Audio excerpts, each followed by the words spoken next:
Guys differentiate between that? That's why that is now on the MHC1. So T helper cells interact with MHC2. T killer cells interact with MHC1.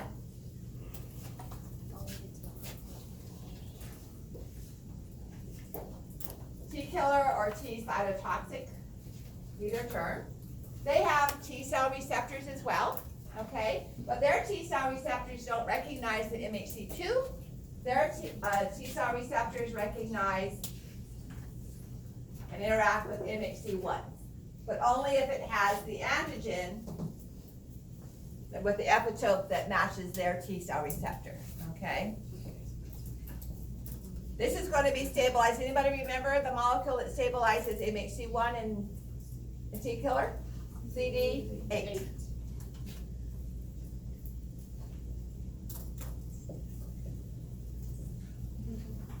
Okay?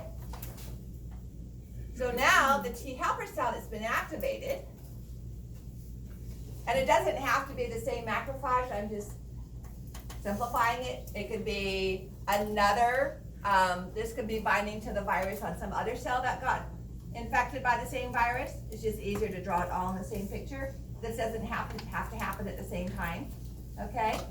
This could be a completely different cell, not even an antigen presenting cell. So the T helper cell is also going to be able to recognize that, and now it's going to send chemicals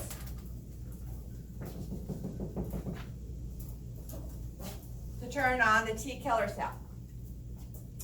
And these chemicals are interleukin 2. For once, we have something that's in sequence, all right? So macrophage sends interleukin 1 to the T helper. The T helper sends interleukin 2. And that turns on the T killer cell, which then separates from MHC1. But guess what?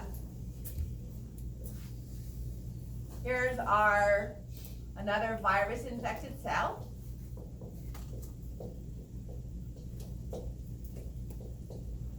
Endogenous or exogenous?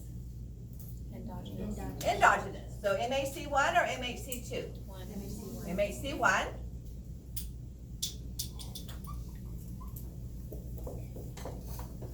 With its viral protein. Now, if it's the same virus but a different protein, it's not going to react with that T killer cell. Okay, it has to be the same antigen.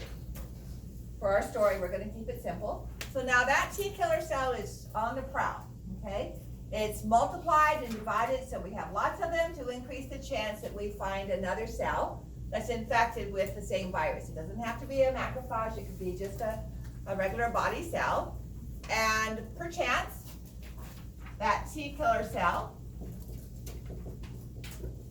with its T cell receptor recognizes that infected cell's MHC1 complex with the same epitope of the same antigen, stabilizes via CD4, 8, thank you, just touching it, with CD8, and now the T killer cell has chemicals to be released.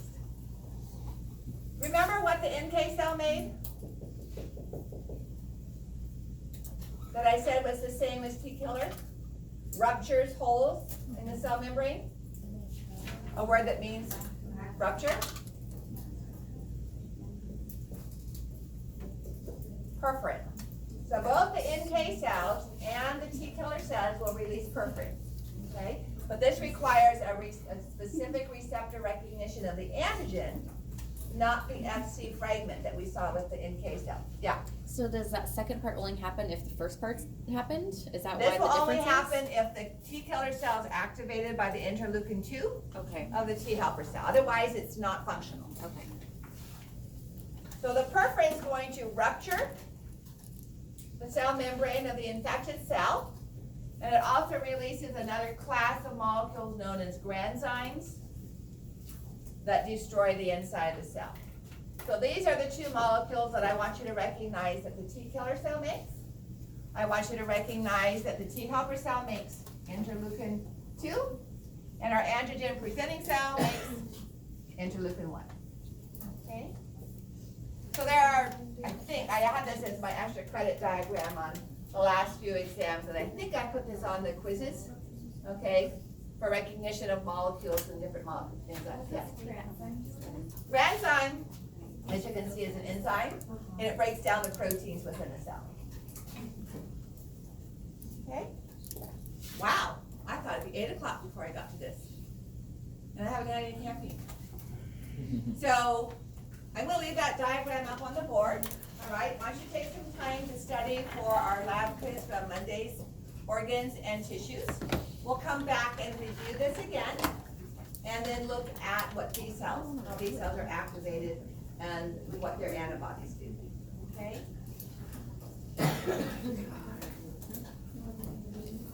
So there's other words and other molecules on the slide. What I talk about and what I have on the board is what we need to know.